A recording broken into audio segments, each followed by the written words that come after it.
เด็จพระสัมมาสัมพุทธเจ้าจงมีแก่บรรดาสาธุชนท่านผู้ฟังทุกท่านที่ได้มีโอกาสเปิดวิทยุรับฟังรายการเสียงธรรมก่อนรับตาตั้งสถานีวิทยุเพื่อการศึกษาพระพุทธศาสนาและวัฒนธรรม FM ความถี่ 104.50 เมกะเฮิรตซ์วัดฝ่ายหินตำบลสุเทพอำเภอเมืองจังหวัดเชียงใหม่เมตตาในท่านพระครูสมุวิสุวัตรวรกิจโจท่านเจ้าอาวาสท่านผู้อำนวยการวิทยุแห่งนั้นถวายเวลาให้ธรรมาภาพพระมหาประสิทธธรรมาภินันโทน้อมนำเอารายการนี้มาเอื้อนเจริญพรมาเป็นปฏิพรให้บรรดาท่านสาธุชนที่อยู่ท่าดาฟังกันอยู่ทางบ้านเป็นประจำคำแรงนี้เมื่อพร้อมแล้วจะได้นำปาญาติโยมกราบพระไหว้พระเป็นลำดับไปเนอะกราบหนึ่งกราบสองกราบสามกราบสี่กราบห้าอะระหังสัมมาสัมพุทโธภคะวาพุทธังภคะวันตังอภิวาเดมิกราบสวากขาโตภคะวตาธัมโมธัมมังนามัสสามิกราบสุปฏิปันโนภคะวะโตสาวกสังโฆสังฆังนะมามิกราบมาตาปิตุคุณังอะหังวันตามิกราบคุณูปการีวันตามิกราบพระพุทธกราบพระธรรมกราบพระสงฆ์กราบระลึกถึงคุณพ่อคุณแม่กราบระลึกถึงคุณของครูบาอาจารย์ต่อไปก็ตั้งอกตั้งใจโยขันแก้ว5 โกฏากเนอยอพุทโธอันว่าพระพุทธเจ้าตนได้โลกุตตโมตนพระเสริฐอุดมกว่าหมู่สัตวโลกอนันตัญญาโนอันมีญาณปัญญาหาที่สุดบ่ได้สันนิสิโนนั่งอยู่แล้วดีนักบ่หวั่นไหวแต่พยามารวราโพธิโมเลนั่งเนื้อแท่นแก้วแทบไกลก็ไม่มหาโพธิ์ตนพระเสริฐมหาทิวิจโยพระโจรแพ้สงครามอย่างใหญ่มารังยังพญามารสเสนังกับตังเสนาลีโพนมารอาการจริงก็ได้ถึงแล้วสัมโพธิงยังพญาสัพพัญโยตยานทรัตโหยยธรรมจังมวลนาหังอันว่าคาปันอามามีก็โนบน้อมไว้ด้วยกายวจีมโนตังพุทธังยังพระพุทธเจ้าตนนั่นแลโยมกะธัมโมอันว่ามกะธรรมอันใดอัตถังกิโกอันประกอบด้วยองค์8ประการสัมมาทิฏฐิอาทิโกอันมีสัมมาทิฏฐิเป็นต้นอริยปัฏโถอันเป็นหนทางนิกายจากบาปอุจุกามโกอันเป็นหนทางเส้นซื่อบ่โคตรบ่เลี้ยว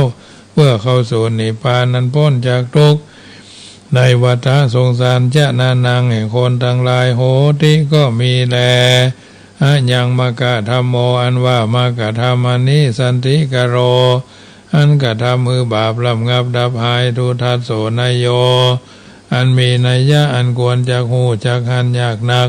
ปะนิยานิโกนำสัตว์ออกจากวัฏสงสาร โหติก็มีแลอาหังอันว่าคาปันนามามีก็โนบน้อมไว้ด้วยกายวจีมโนตังธรรมังยังพระสัทธรรมเจ้านั่นแลโยสังโฆอันว่าพระสังฆเจ้าหมู่ใดวิสุทโธ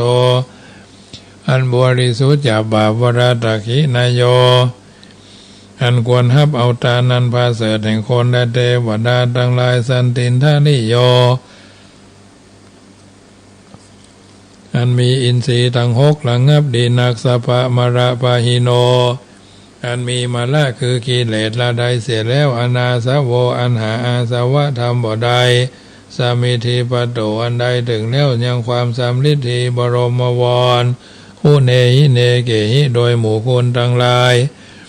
อันมาก็โหติก็มีแลอาหารอันว่าคาปานามามิก็โนบน้อมไว้ด้วยกายวจีมโนตังสังฆังซึ่งพระสังฆเจ้านั้นแล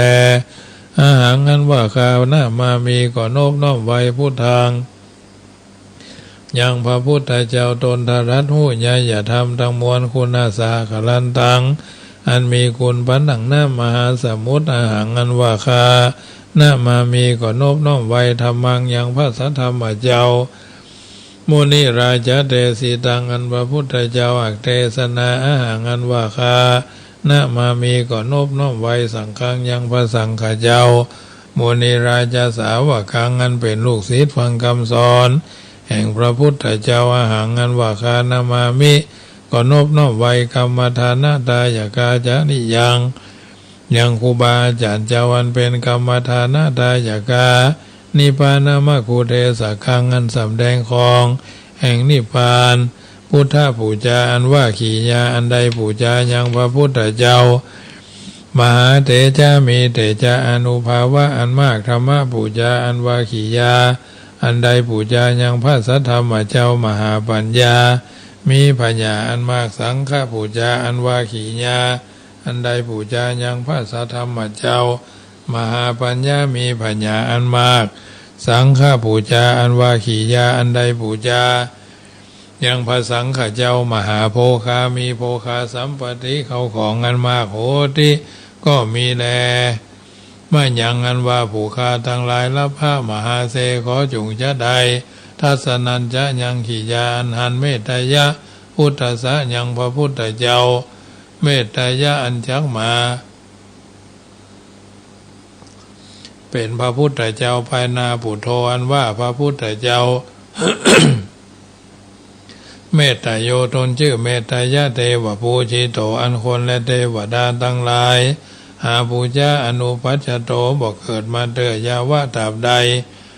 เมื่อยังอันว่าผู้คาทั้งหลายสังสารันโตพิแม่นทวนเดียวไปมาคือตายแล้วเกิดเอากำเนิดหลายตีสังสารเลในวัฏสงสารมากะมามหาเสขอจงจะได้ถึงคือว่าขอจะได้เกิดอบายเยในอบายทุกขติคือนรกเป็นเปรตเป็นสัตว์เดรัจฉานยาวะตราบใดอิมินาตุปะปุภาราจาการวะกามเมนะโดยกรรมันใดปูจาการวะโดยธูปโดยเทียนเข้าตอกดอกไม้อันนี้เตนิปานาปัจจโยจงเป็นปัจจัยกำโจให้ได้นิพพานโอตุจงมีโนแก่ผู้ฆ่าทั้งหลายเที่ยงแท้แด่เตอวันนี้ก็เป็นวันที่เอาท่านทั้งหลายก็คงจะทราบกันดีเนาะเป็นวันที่วันว่าเป็นวันเกี่ยวกับการเคลื่อนย้ายราศีตลอดจนเกี่ยวกับราหูอย่างอย่างหลายกรณีตามที่เขาได้หู้ได้หันได้เข้าใจดังบัณฑิตนักปราชญ์ผู้รู้เปิ่นกล่าวเอาไว้คำแรงเนี่ยธรรมาภาพก็จะถือโอกาสเจริญพระพุทธมนต์สะเดาะเคราะห์คือท่านทั้งหลายเนาะเพราะฉะนั้นการบูชาพระราหูจะนำความสำเร็จหรือมีโชคมีลาภอย่างที่สุดโดยอิทธิพลของเลข8เนาะซึ่งเป็นเลขแทนพระราหูการบูชาพระเจ้าสุรินทราหูหรือห้องกันแถมหนึ่งว่าเทพราหูจากไผ่บูชาย่อมส่งผลสูงสุดทางด้านโชคลาภจะนำมาซึ่งความสำเร็จหรือมีโชคลาภอยู่เสมอการเงินการงานการดำเนินชีวิตการลงทุนทุกอย่างจะมีช่องว่างช่องทางหรือโอกาสเข้ามาเพื่อเสริมความร่ำรวยปัญหาความวุ่นวายแห่งวันวุ่นวายต่างๆที่เกิดขึ้นก็จะสามารถบรรเทาและแก้ไขไปด้วยความเรียบร้อยบุคคลใดที่สมควรบูชาเทพพระราหูเปิ่นกล่าวเอาไว้ว่าคนที่เกิดราศีเมษราศีตุลราศีกุมราศีมิถุนเพื่อไหว้ลาส่งพระราหูย้ายออกผู้ที่เกิดราศีมินราศีกันราศีมังกรพฤษภ พื่อไหว้พระพราหูย้ายเข้าผู้ที่มีเลขบัตรประชาชน4ตัวท้ายทะเบียนรถบ้านเลขที่เบอร์โทรศัพท์บัตรต่างๆที่ลงท้ายด้วยเลข8หรืออายุลงท้ายด้วยเลข8ผู้ที่มีชื่อมีอักษรว่าอักษรยะระวะนะยะละวะคืออักษรในหมวดพระราหูผู้ที่เกิดวันที่3วันที่8วันที่12วันที่18วันที่28หรือบุคคลใดก็ตามที่ต้องการเสริมในเรื่องโชคลาภเพื่อบูชาแล้วฟังอาตมาสวดแล้วก็ขอตั้งจิตแผ่พายายบุญเนาะเพื่อจะได้ส่งผลตามที่กล่าวมาข้างต้นเนื่องจากมีองค์เทพพระราหูส่งเสริมท่านทั้งหลายมาได้ทำพิธีอย่างก็ตั้งอกตั้งใจฟังอยู่ทางบ้านค่ำคืนนี้อาตมาภาพก็จะถือโอกาสเจริญพระพุทธมนต์เนอะตั้งอกตั้งใจเนาะเชิญเทวดาก่อนสังเกกาเมจารูเปคิดิสิกาลตเตจันตริเควิมาเนติเปรเตจักาเมตารุวนาคาเนกามะวัตุมิเขเตภุมถาทโยจตุโลกปราชาญมราชาอินโตเวสุวรรณราชาอริยเมตโยโพธิสัตถาวกาทโยอริยสาวกาจะปุถุจนากันรยานาจะสัมมาทิฏฐิเจวาพุทเทปัสสนาธัมเมปัสสนาสังฆปัสสนาพุทเทสัคารวาธัมเมสัคารวาสังฆสัคารวาอิโตฐานะโตญาวะปรัมปราอิมัสสมิงสุจักขวาเลโสเทวตายังมุนิวรวัจนังสาธโวเมสุนันโตพุทธปูจามหาเตจาธรรมปูจามหาปัญญาสังฆปูจามหาลาภาปูจาละเหปูจายะโตปุเทยติจาสาวเกปปัญจสมติกันเตติเนโสกะปริเทเวเตตาติเสปูจายะโตนิพุเทอกุโตภเยนะสกาปุญญาสังฆตุงอิเมตามาปิเกนะจิอิมินาอากิตุปาปุปาราจาปูจาการวะกัมเมนะเมตตายะพุทธสาทัสสะนัญจารภามหามาละมามิหังยาวานุปัจจโตพุทโธเมตโยเตวะภูชิโตสังสาเรสังสารันโตปิอภเยนะมหาเสนิปานาปัจจโยโหตุโนนิจจัง พุทธังอรัตถนังกโรมิธัมมังอรัตถนังกโรมิสังฆังอรัตถนังกโรมิมาตาปิตาอาจาริยังอรัตถนังกโรมินะโมสัพพะเทวาอิสีมหาพรหมามหาอินทรามหาคุณาอาราธนังกโรมิติปิโสภะคะวาละหังสัมมาสัมพุทโธวิชาจารณะสัมปันโนสุขโตโรกาวิทูอนุตตโรปุริสาธรรมสารถิสัทธาเทวมนุสสนังพุทโธภะคะวะติสวากขาโตภะคะวะตาธัมโมสันติติโกอากาลิโกเอหิปัสสิโกโอปนายิโกปัจจตังเวทิตาโพวิญญูหิติสุปฏิปันโนภะคะวะโตสาวกสังโฆอุจุปฏิปันโนภะคะวะโตสาวกสังโฆยะยะปฏิปันโนภะคะวะโตสาวกสังโฆสามิจิปฏิปันโนภะคะวะโตสาวกสังโฆยะติทังยัตตาลิปุริสายุคานิอัฏฐาปุริสาภุคลาเอสาภะคะวะโตสาวกสังโฆอาหุนายโยปะหุนายโยตักขินายโยอัญจริกรณิโยอนุตตรังปุญญเขตังโลกัสสาติพุทโธติโลกติโภจนังธัมโมติโลกติโภจนังสังโฆติโลกติโภจนังมัตติโลมาโรมาอัปปะอัปปติโรมาจะมาอิกาวิติติวิกาอิราชาคาตาราสาติหังจโตโรตินังปิสัมละโพปุสัตพุโสมานะกริธาโทพระสัมสัมวิเทกากพุทธปันธุธรรมวะคาวาโตโนโอมะมะวาอเวนุสุสาติสุขิติมาสุภาจโรสุสีรวาสุปากโตยัสสะสีมาวะเจติโรเกสะโรวาสัมปิโตม มาโควิทาสิโนมาโกปิยาวาเยปิเยสวาหงหงพุยอาพุทธามะอาอุนะโมพุทธายะวิรัตโยวิระโคนายังวิระหิงสาวิราทาสีวิราทาสาวิราอิทิโยพุทธสามานีมามะพุทธสาสวาโหมากาสัจจติมิตาอินตาติมิตาพระมาติมิตาอสุรกายติมิตายคตาติมิตาสัพพมิจาทิฏฐิติมิตาสัสุราชาติมิตากามะโอชนากาติมิตาอสุราชายุมโพติมิตาสัพพัญยุตวาเทมิตามหาอนันตติมิตามหาโมคราติมิตามหาสาริพุตตติมิตาทรณีสีคุตานิมิตานะโมพุทธัสสะนะโมธัมมัสสะนะโมสังฆัสสะสัยยะติทังหุโรหุโรสวหายานกรังปิตาปะปังวินัสสันตุโมกรังมัตตาปะปังวินัสสันตุพุทธกรังยะติปะปังวินัสสันตุทากรัง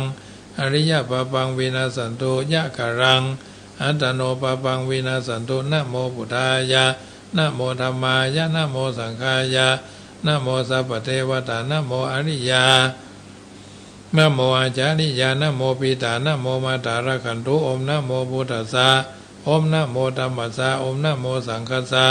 องเกตุระกะเทวนังมังละกันตุเทวตานะโมเมสัพพเทวนังสัพพโคหาจะเทวตาสุริยังจันตังปมุจจันติสัสสิภูมิโมระเทวนังพุทโธระนังภวิสติสิโวสุโขโสโรเกตุจะมหาลาภังสัพพะทุกขังสัพพะปยังสัพพะโรคังวินาสันติสารพัดเคราะห์สารพัดโศกสารพัดโรคสารพัดภัยสารพัดเสนียดจันไรไปเสียในวันนี้ชัยยะชัยยะจงมาเป็นพระสิทธิแก่ข้าพเจ้าสวหาสวหายะ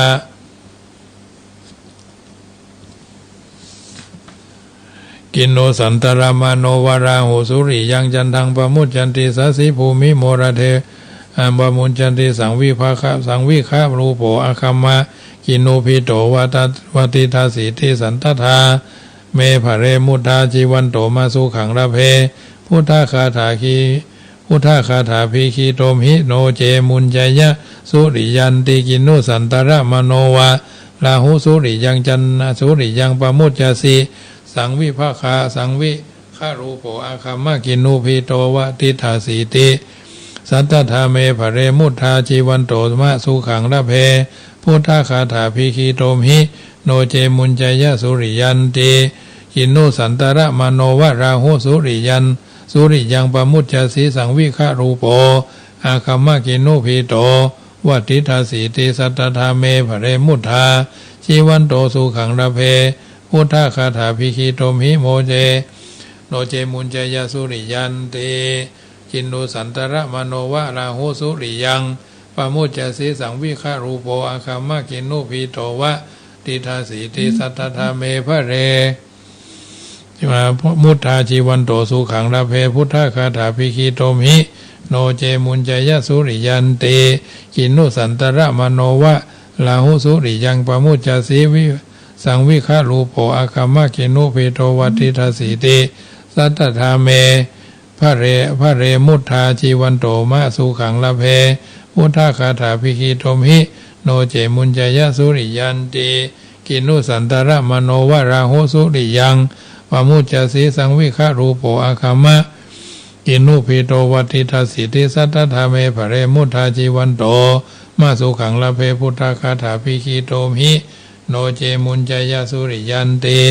กินโนสันตระมโนวะราหุสุริยัง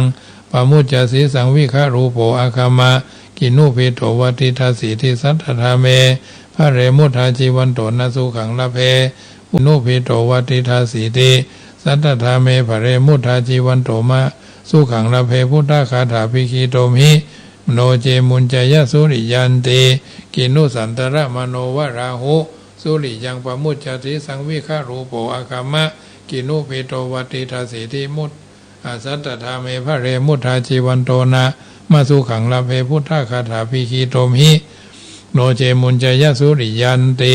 กินโนสันตระมโนวะราหุสุริยังปมุจจสีสังวิฆารูโภอาคัมมะกินโนพิโตว วัติทาสีติสัทธธรรมเมภเรมุทาชีวันโตมาสุขังละเพพุทธคาถาภิคีโตมิโนเจมุญจยสุริยันเตหินุสันตระมโนวราหุสุริยังปมุจจสีสังวิคารูโภอาคัมมะกินุเพโตวัติทาสีติสัตตธรรมเมภเรมุทาชีวันโตมาสุขังละเพพุทธคาถาภิคีโตมิโนเจมุญจยสุริยันเตกินุสันตระมโนวราหุสุริยังปมุจจสีสังวิคารูโภอาคัมมะกินุเพโตวัติทาสีติสัตตธรรมเมภเรมุทาชีวันโตมาสุขังละเพพุทธคาถาภิคีโตมิโนเจมุญจยสุริยันติยันตุนิมิตังอวะมังกรัญจโยจามานาโพสกุณาสัสสะโตปาปะกะโหตุสุปินังอกันตังพุทธานุภาเวนะวินาสเมนตุยันตุนิมิตังอวะมังกรัญจโยจามานาโพสกุณาสัสสะโตปาปะกะโหตุสุปินังอกันตังธรรมานุภาเวนะวินาสเมนตุ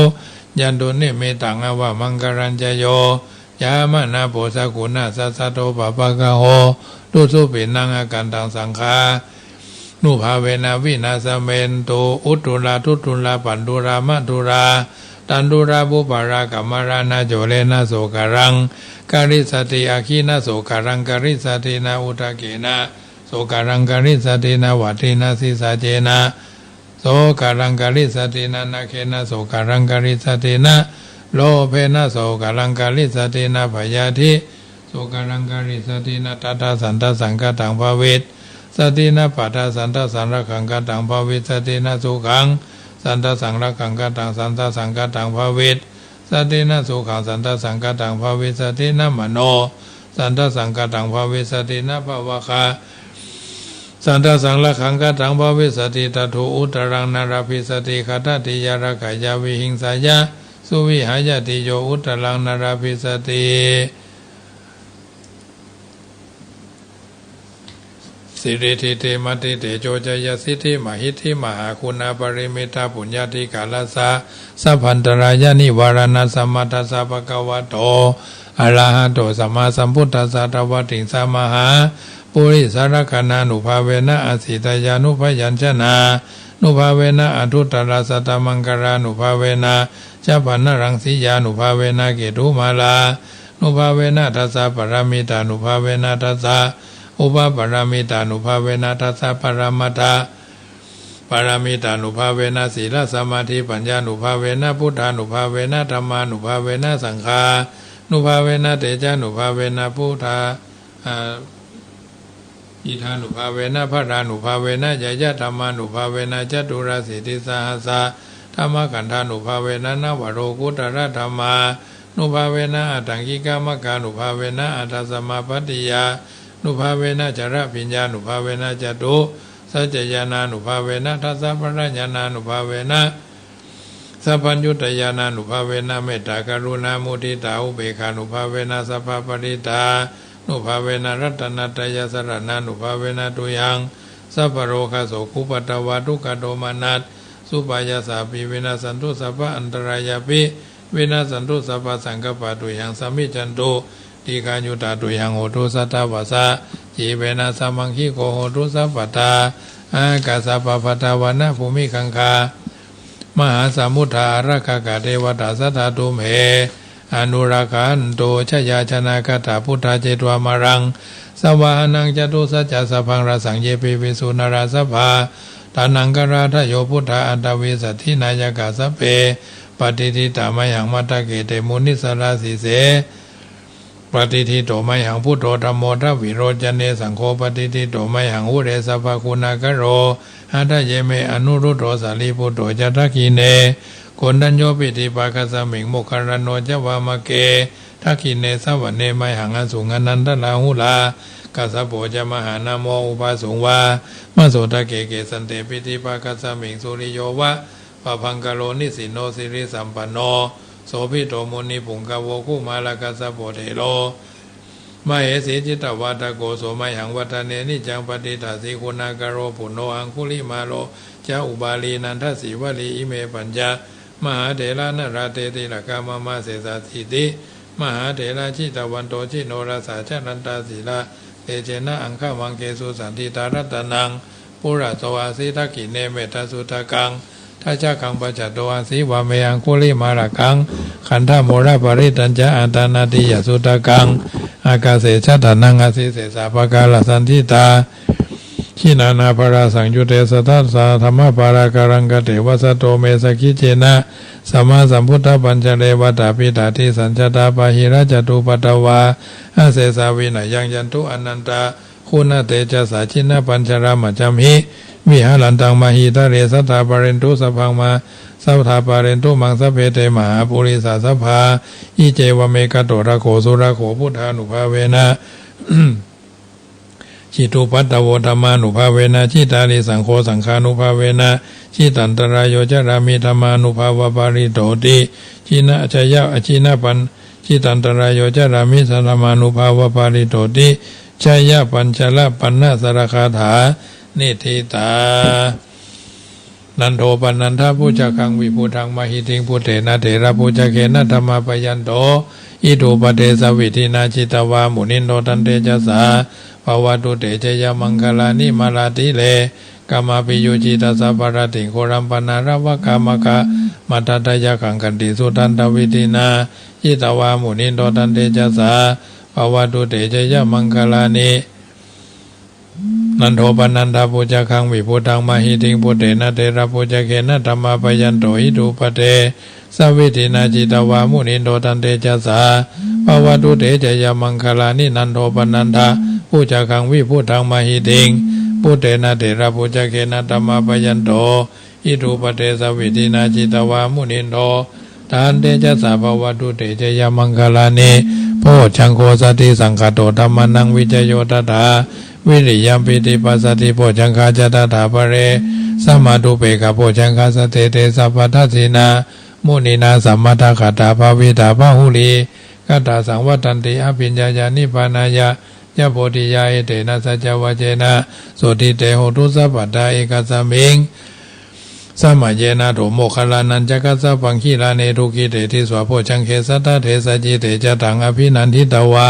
โรคามุนจิงสุตังคเนเตนะสัจจวัจเจนะโสติเตโหตุสัพพตาเอกตาธรรมราชปิ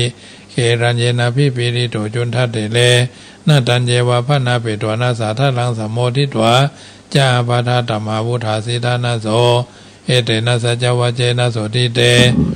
โหตุสัพพตาปะหินาเตจาปาทาตินันนัมปิมเหสินังมะกะหัตตากิเลสาวะปัตตานุปฏิธรรมตังเอเตนะสัจจวัจเจนะโสติเตโหตุสัพพทาวะโรวะรัญโยวะระโตวะระหะโรอนุตโรธรรมวรังอเตสจิอิธัมปิปุเทนัตตนังปณิตังเอเตนะสัจเจนะสุวัติหุนตุวะโรวะรัญโยวะระโตวะระหะโรอนุตโรธรรมวรังอเตสจิอิธัมปิธัมเมลัตตนังปณิตังเอเตนะสัจเจนะสุวัติหุนตุวะโรวะรัญโยวะระโตวะระหะโรอนุตโรธรรมวรังอเตสจิอิธัมปิสังเขลัตตนังปณิตังเอเตนะสัจเจนะอสุวัติหุนตุยัสสานุสลเนนะปิอันตาริเขปิปานิโนปฏิธรรมติฆาจันติภูมิยังวิยะสัพพทาสัพพุปตวาจารมหายคาโจราพิสัมภวาขนานานาจุมัตนาจามุตตนังปริตันตัมภนามาเหสาเอวเมสุตังเอกังสมายังภควาสวัตถิยังวิหารติเจตวันเนอนาถาบินดีกัสสะอาราเมตระโขภควาภิกขุอมันเตสิภิกขโวติพระทันเตติเตภิกขุภควโตปัจจโสสงภควาเอตัตถโวจาปุตตะปุพังภิกขเวเทวาสุรสังฆโมสมุพยุลาโหอโหสีอาตาโขภิกขเวสโกเทวานามินโตเทเวตาวติงเสอมันเตสิสัจเจมาริสาเทวานังสังฆามะคตานังอุปจัยยะพยังวาจัมพิตังวาโลมหังโสวามะเมวัตสามิสามาเยทัจจคังอุโลกายะธรรมะมังหิโวภิกขเวมะมังหิโวทัจจคังอุโลกายะตังยัมภวิสติพยังวาจัมพิตังวาโลมหังโสวาโสปะหิยิสติโนเจเมทัจจคังอุโลกายะทะอัตถปัจจปฏิสเดวราชสะทัจจคังอุโลกายะทะปัจจปฏิสาหิโวเดวราชสะทัจจคังอุโลกายะตังยัมภวิสติพยังวาจัมพิตังวาโลม มหังโสวาโสปะหิยิสติโนเจปัจจปฏิสเดวราชสัตตะจักขังอุโลกายตาอันทวโดนัสเดวราชสัตตะจักขังอุโลกายตาวโดนัสหิโวเดวราชสัตตะจักขังอุโลกายตังยัมภวิสติพยังวาจัมพิตตังวโรมหังโสวาโสปะหิยิสติโนเจวโดนัสเดวราชสัตตะจักขังโอโนกายตาอัตตาอิสานัสเดวราชสัตตะจักขังอุโลกายตาอิสานัสหิโวเดวราชสัตตะจักขังอุโลกายตังยัมภวิสติพยังวาจัมพิตตังวาโรมหังโสวาโสปะหิยิสติติตังโขปันนาภิกเวสกัสสวะเดวานามินทสัตตะจักขังอุโลกายตังปัจจปฏิสวะเดวราชสัตตะจักขังอุโลกายตังวารุณสวะเดวราชสัตตะจักขังอุโลกายตังอิสานัสวะเดวราชสัตตะจักขังอุโลกายตังยัมภวิสติพยังวาจัมพิตตังวโรมหังโสวาโสปะหิยตาปิโนปิปะหิยตาตังกิสาเหโตสโกหิภิกขเวเดวานามินโตอวิตราโคอวิตโตโสอวิตโมโหพิโรจัมพิอุตราสีปราจิติอาหันจโคภิกขเวเอวังวัฏามิสเจตุมากังภิกขเวอรัญญคตานังวารุคามุราคตานังวาสุญญาคละคตานังวาอุปชัยยะพยังวาจัมพิตตังวโรมหังโสวาโสมามะเมวัตสามิงสามัญเจอนุสรายทาอิทิปิโสภคววาอรหังสัมมาสัมพุทโธวิชาจารณะสัมปันโนสุขโตโรกวิโตอนุตตโรปุริสาธรรมสารติสัตตเทวมนุสสนังพุทโธภควติมะมังหิโวภิกขเวอนุสรตังยัมภวิสติพยังวาจัมพิตตังวโรมหังโสวาโสปะหิยิสติโนเจวโรโนเจมังอนุสรายทาอันตธรรมังอนุสรายตาสวากโตภควตาธัมโมสันติติโกอาการิโกเอหิปัสสิโกโอปนาญิโกปัจจตังเวทิตาโพวิญโยหิติธัมมังหิโวภิกขเวอนุสรตังยัมภวิสติพยังวาจัมพิตตังวโรมหังโสวาโสปะหิยิสติโนเจธัมมังอนุสรายตาอัตถสังฆังอนุสรายตาสุปฏิปันโนภควโต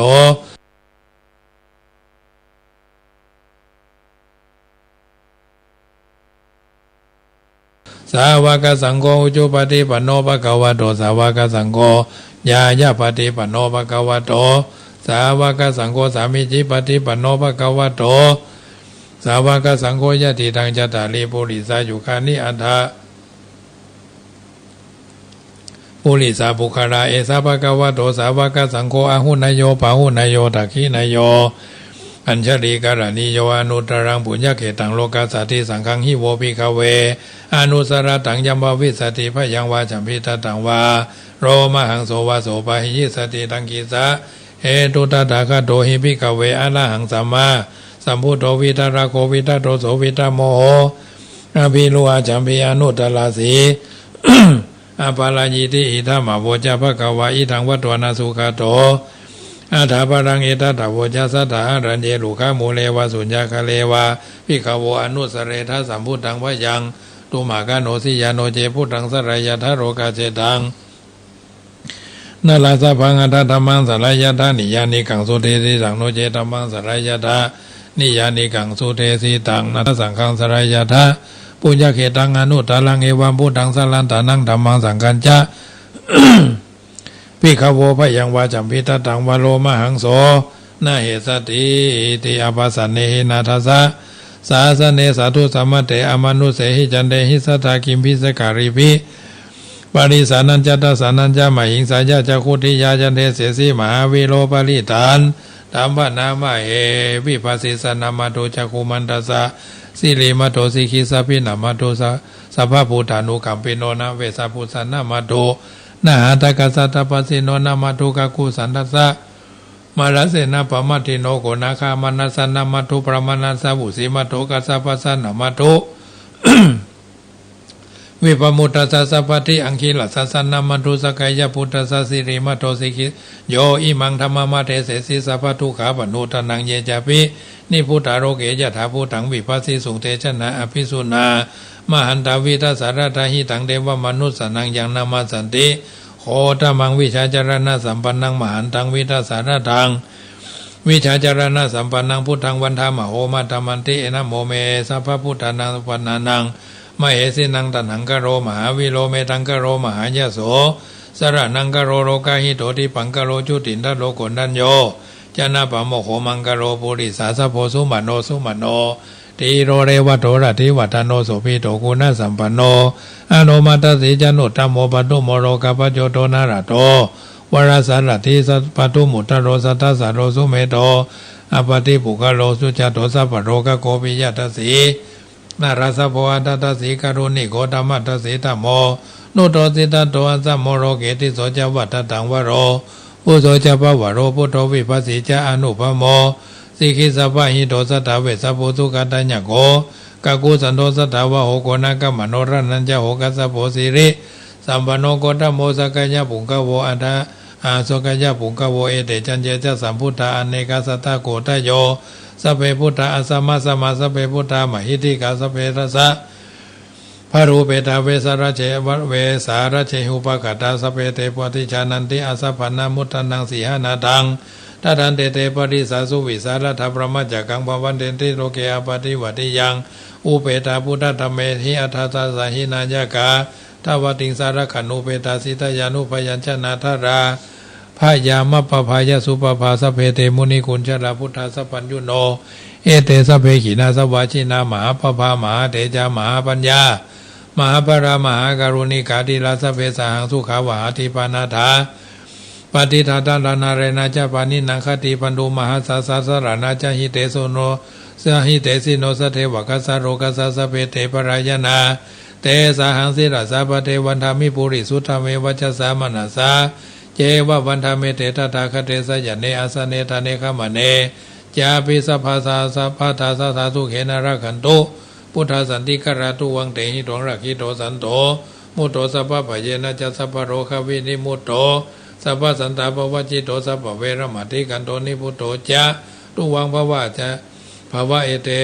เอตะเตสังสเจนะสีเลนะขันติเมตตาภเรนะจะเตปินุเมอนุรักขันตุอโรคเยนะ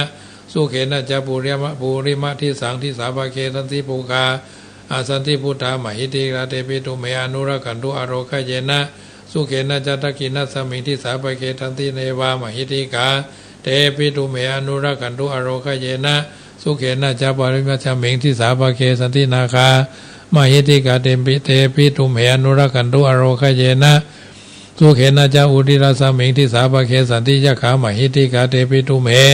อนุรักขันตุอโรคเยนะสุเขนะจะปุริมัติสังทัตตาลโตทักขิเนนะวิรุณหโกปัจฉิเมนะวิรูปโขกุเวโรอุตรังที่สังจตโรเตมหาราชาโลกปราชสัสสิโนเตปิตุเมอนุรักขันตุอโรคเยนะสุเขนะจะอากาศถาจะภูมิตาเทวานาคามหิติกาเตปิตุเมอนุรักขันตุอโรคเยนะสุเขนะจะนาทิเมสระนังอัญญังพุทโธเมสระนังวรังเอเตนะสัจวะเจนะโหตุเมจยมังคลังนาทิเมสระนังอัญญังธัมโมเมสระนังวรังเอเตนะสัจวะเจนะโหตุเมจยมังคลังนาทิเมสระนังอัญญังสังโฆเมสระนังวรังเอเตนะสัจวะเจนะโหตุเมจยมังคลังยังกินจิรัตนังโรเกวิจติวิวิทังปุถุระตังพุทธสมังนัตถิตัสสมาสุธีภวันตุเตยังกินจิรัตนังโรเกวิจติวิวิทังปุถุรัตนังธรรมสมังนัตถิตัสสมาสุธีภวันตุเตยังกินจิรัตนังโรเกวิจติวิวิทังปุถุรัตนังสังฆสมังนัตถิตัสสมาสุธีภวันตุเตสักขตัวพุทธรัตนังโอสตังอุตตมังวรังหิตังเดวะมนุสสานังพุทธเตเจนะโสตินานะสันตุปัตตวาสัพเพตุขาวุปัสสเมนตุเตสักขตัวธรรมะรัตนังโอสตังอุตตมังปริราหูปัสสมานังธรรมะเตเจนะโสตินานะสันตุปัตตวาสัพเพพยาวูปัสสเมนตุเตสักขตัวสังขรัตนังโอสตังอุตตมังวรังอาหุนายังสาหุนายังสังฆเตเจนะโสตินานะสันตุปัตตวาสัพเพโลคาอุปสเมนตุเตเมหิริโอตปะสัมปันนาสุขธรรมาสมาหิตาสันโตสัพพุริสโลเกเทวธรรมาติวุชเรสันติปะคาพัฒนาสันติปตาวันจนามาตาปิตาจนิคันตาจัตเวทะปฏิกรรมสุวรรณภูมิงกัตวนาโสนุตรามหิติกาปิสาเอวะปิธามิตาพระมาจารังเตสยงเมตไตโยอุตโลรามโมปะเสโนโกสราภิภูติกาโสนะจสังกิโจสุโพโตทยพรหมโนนาราคิลีปริรายโยโพธิสัตตาอิเมตัสสะอนุกเมนะสัมโพธิงปาปุนิสันติอนาคเตเตนะสัจวะเจนะส ทิเตโหตุสัพพทาสัพพิติโยวิวัจจันตุสัพพโรโควินัสสตุมาเตภวัตวันตรายโยสุขีติกายุโกภวัตสัพพิติโยวิวัจจันตุสัพพโรโควินัสสตุมาเตภวัตวันตรายโยสุขีติกายุโกภวัตสัพพิติโยวิวัจจันตุสัพพโรโควินัสสตุมาเตภวัตวันตรายโยสุขีติกายุโกภวะอภิวาทนาสิริสนิจังวุตตาปัจจายิโนจตารโรธรรมวัฏันติอายุวันโนสุขังพลังสุโขพุทธานังอุปาโตสุขัสสะธรรมะเทศนาสุขสังกัสสะสามัคคีสะมะขันนังตะโพสุโกคัตติโยเสโตจันเนตัสสมิงเยโกตปฏิชาจิโนวิชาจารณะสัมปันโนโสเสโตเทวมนุเสติวัตปฏิอาทิโจลัตถิมาภาติจันติมาสันนโตคัตติโยตปฏิชาจิตปฏิพระมโนอัฏฐสัพพะมโหรัตังพุทโธตปฏิเตจัสสะอโรคยาปรมาราภาสันตุติปรมังทนังวิสัสสะปะระมายตินิพพานังปะระมังสุขังทุกขปัตตาชนิทุกขาปยัพปัตตาชนิปัญญาโสกปัตตาชนิโสกาโหตุสัพเพปิปานิโนเอตตาวัตตายะอเมหิสัมปตังปุญญาสัมปตังสัพเพเทวานุโมทันตุสัพพะสัมปติสิทธิยาตานังทันตุสัตตายะสีลังละกันตุสัพพตาภาวนาภิรตาหนตุขัจฉันตุเทวตาคัตตาสัพเพพุทธาปรปัตตาปัจเจกานัญจยังพลังอรหันตานัญจเตเจนะรักขังปันธามิสัพพโสอะระหังสัมมาสัมพุทโธอุตตมังธรรมัจฉคามหาสังฆังปโพเถสิอิเจตังนัตตนัตตยังพุทโธธัมโมสังโฆจตินามาหนตัมปิพุทธวัตถุโตอัญญมัญญาวิโววิโยขาวะเอกีภูตัมปะหัตปนัตถโตพุทโธธรรมัสสะโพเทตาธัมโมสังเคนะทาริโตสังโฆจะสาวโกพุทธัสสะอิเจกาพัทธเมวิทังวิสุทธังอุตตมังเสตังโลกัสสมิงรัตนัตตยังสังวัตติปัสสนานังอัตตโนสุธิกามิกังทะสัมมาปฏิปัจจานาติปารายะมาปารมายะวิสุทธิยาวิสุทธิสัพพะเกเรธิโสโหติทุเขหินิพุทธินิพพานังปรมังสุญญังนิพพานังปรมังสุขังเอเตนะสัจจวัจเจนะสุวัติโหนตุสัพพตารัตนัตตยานุภาเวนะรัตนัตตยะเตจะสาอุปัตตวะอันตรายาจะอุปัชฌกาจะสัพพโสมากทาจิสัมพุชิงสุรัตถังสยามะสยามานะเมวิทังอโรคิยะสุเขนเจวะทัตโตทีคายุตาปิจะตัพพัสสูนันจะสัมปัตโตสุขังสัพพตะโสทิตะภวันตุสัพพะสัมปวัตตันตุสยามานังรัฐปารินังจะเตจะรัตถันจะรักขันตุสยามะรัตถิกะเทวตาสยามานังรัฐปารารัฐปารีหิธรรมะทิเสหิปูชิตาสิทธมัตถุสิทธมัตถุสิทธมัตถุอิทังพลังเอตัสสมิงรัตนัสสมิงสัมปัสสาทเจตโสรัตนัตยปภาวาพิยาจะนาคาติทิตาพุทโธมังคลาสัมพุทโธสัมพุทโธทิปทุตตโมพุทธมังคลามากัมมาสัพพทุกขาพมุนจะเลธัมโมมังคลาสัมพุทโธกัมบิโรตุตตโสอนุงธรรมะมังคลามากัมมาสัพพปัญญาพมุนจะเลสังโฆมังคลาสัมพุทโธทักขินายโยอนุตตโลสังฆามังคลามากัมมาสัพพะโรคาพมุนจะเลปัดเคาะเน้อญาติโยมทั้งหลายตั้งใจเน้อโสสวัสดีเคาะราวีกำเนิดเคาะเกิดหลายอันเคาะเมื่อคืนบ่หันเคาะเมื่อวันบ่หูเคาะเก่าเครือต่างๆนานาอันเข้ามาในอัตถาติสาตั้งแปดให้สู่แควดไดหันออกไปสัพพะเคาะอย่างไรอันมาแต่เก้าเคาะไรเล่าทั้งพวงเคาะไรรวงเร่งเล่าคือสู่ย้ายออกไปบันสัพพะเคาะตั้งใจอย่าได้มาเฟื้อเคาะทางเนื้ออย่าได้มาบอกเคาะวันตกวันออกอย่าได้มาบองรักขณาจะตาเคาะวันนี้วันผูกตกไปกับราหัวสุรินทะอันติอยู่แหล่งลา สกุณาหมู่ปรมัยไอสวนสัพพคอตังมวลอันอุบาทสัพพะพญาตอนตรายข้อภาวายเจ็บไข้ข้อหีให้แห่งมีข้อหัวผีอย่ามาถูกต้องข้อพี่น้องมาเหือนข้อท่านจกมาใส่ข้อให้นาตั้งเต้าข้อปู่เทามาฝ่าครัวข้องัวควายถั่วกาข้อจ้างมากมาโจรข้อกังวลใหญ่น้อยข้อรับไร้บ่ตื่นข้อบ่ชื่นเซกันขอฮือทกไปในวันลาหูย้ายวันนี้60 ปีจะได้มาเฝ้า9,000 ปีจะได้มากาย17ข้อตั้งหลายฮือระงับขับหายไปโดยอำนาจแห่งพระไตรรัตนะผ่านแผ่วพระเกียวเจ้าทั้ง3ประการนั่นจุงจักมีเตียงแต่ดีลีโอมเหติทาปทากติทาติเห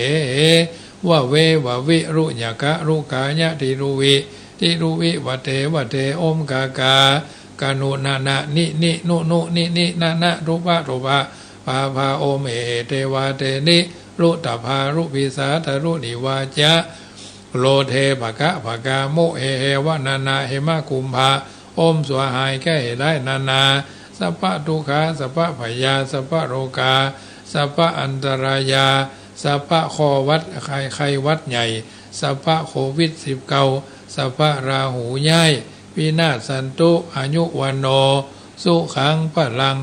อมปุถโธโยแค้วคาดพระพุทธเจ้าย้ายบาทอิติปิโสภควาอมธัมโมโยแค้วคาดพระพุทธเจ้าย้ายบาทอิติปิโสภควาอมสังโฆโยแค้วคาดพระพุทธเจ้าย้ายบาทอิติปิโสภควาสิทธิพุทธังกิจจังมะมะผู้คนไหลมานาชาริติสิทธิธรรมังกิจจังมะมะเขาของไหลมานาชาริติสิทธิสังฆังกิจจังมะมะเงินทองไหลมานาชาริติโรยรุ่งเรืองโรยรุ่งโรจน์โรยทานโรยศีลโรยภาวนาหิปันมาหาปันได้ขึ้นเหนือร่องใต้สำเร็จสำลิดอย่าได้ติดอย่าได้คัดอย่าได้มีอุปทวะกังวลมาเกิ้งมาบังเฮาท่านทั้งหลายสุขสบายเมื่อรับเมื่อตื่นเมื่อยืนเมื่อเตียวเมื่อเกี้ยวเมื่อกินอย่าได้กราดอย่าได้กรานั่นจงจักมีเตี้ยงแต่ดีหลีแด่เตะพุทโธบังซ้ายธัมโมบังขวาสังโฆบังกายาอะระหังบังเกสาอะระหังพุทโธนะโมพุทธายะอายุวันโนสุขังพลังที่ป่วยก็ขอให้หายที่สุขสบายก็ขอให้สบายเตี้ยงเต้ารุ่งเรืองไปใจดูตั้งกินดูตั้งใจดูตั้งไว้เทตานเหลือกินเหลือจ่ายเหลือไว้เทตานสร้างบุญสร้างบารมีแก่ตัวแก่ตนแก่หอแก่เฮือนแก่จิตแก่ใจแก่ชาติประเทศบ้านเมืองไปใจนั่นจงจักมีเที่ยงแท้ดีหลีแด่เตอเอาละญาติโยมสาธุชนอาตมาก็พัดเคาะเลาะนามคือท่านทั้งหลายได้จำเริญพระพุทธมนต์สะเดาะนุภเคราะห์ทั้งหลายลาหูย้ายเข้าลาหูย้ายออกตั้งแต่แรกเริ่มเดิมทีเจิญเทวดาท่านทั้งหลายสาธุชนคนดีได้ฟังรายการนี้อยู่ทางบ้านแม่ก็ก็ขอขึ้นมาพันขึ้นขายลายล่องขึ้นล่องต้องเตียวก็ขอให้สุขสบายเที่ยงเต้าแก่คนแก่ทุกคนทุกท่านเนอะวันนี้เป็นวันลาหูที่เพิ่นว่าตามโหโลกเพิ่นว่าไว้กึดสิ่งหนึ่งประสงค์สิ่งใดก่อนจะรับจะนอนก็ไหว้พระสวดมนต์แห่งกรรมนึกว่าพุทโธบังซ้ายธัมโมบังขวาสังโฆบังกายาปิตามารดาบังจิตบังใจครูบาอาจารย์บังหัวกระหม่อมจอมเก้าเฮาท่านทั้งหลายมาถึงวันนี้และก็ไปทางหน้า120 ขวบเข้าจุคนจุท่านจุใหญ่น้อยใจยิงนั่นจุงจักมีอายุวันโนสุขังพลังขอเจริญพร